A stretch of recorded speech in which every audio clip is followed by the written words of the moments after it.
বখাটে আলামিনের নৃশংসতায় প্রাণ গেছে রিনা ইসলামের একমাত্র ছেলে রেদওয়ানের।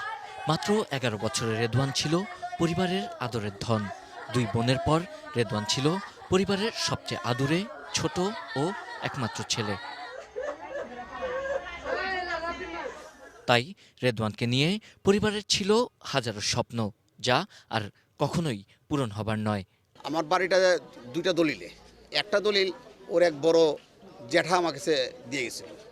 তো ওরা বলতেছিল যে ওর জ্যাঠা দিয়ে গেছে, তো ওরা তো দেয়নি, এই জন্য এটা আমার কাছে দাবি করছিল। ওই কথাই আমাকে বলছে যে আপনি তো আমার ঝামেলাটা শেষ করলেন না। তো ওরা আবার কী ঝামেলা শেষ করবো? তোমার বাবার সাথে তো আমি ঝামেলা শেষ করছি, তোমাদের সাথে তো আর কোনো ঝামেলা নেই। তো এখন তো আমার মনে হয় ওইটাই ঝামেলা।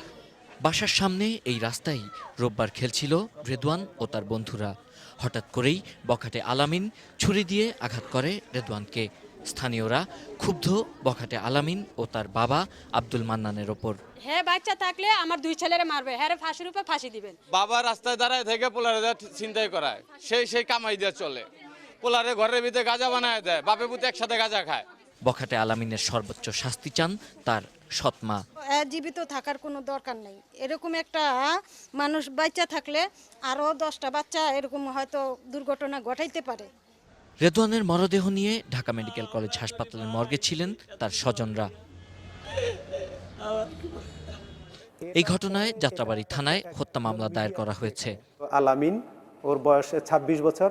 ও বেসিক্যালি মাদকাসক্ত এবং বিভিন্ন চিন্তার সাথে জড়িত। কোনো কিছু বুঝার উঠার আগেই তার পকেট থেকে ছুরি বের করে ছেলেটার পেটে, এই যে রেজওয়ানের পেটে ছুরি ঢুকিয়ে দেয়। পরে রেজওয়ানের লোকজন তাকে হাসপাতালে নিয়ে গেলে ছেলেটা মারা যায়। ঢাকা থেকে চলে যাচ্ছে দিনাজপুরের দিকে। পরে আমরা অন্য থানার টাঙ্গাইলের জেলা পুলিশের সহযোগিতা নেই এবং আমরা রাতের 11:30টার দিকে তাকে ওখানে অ্যারেস্ট করি। এটা যমুনা। Sabbir Ahmed, ATN news, Dhaka.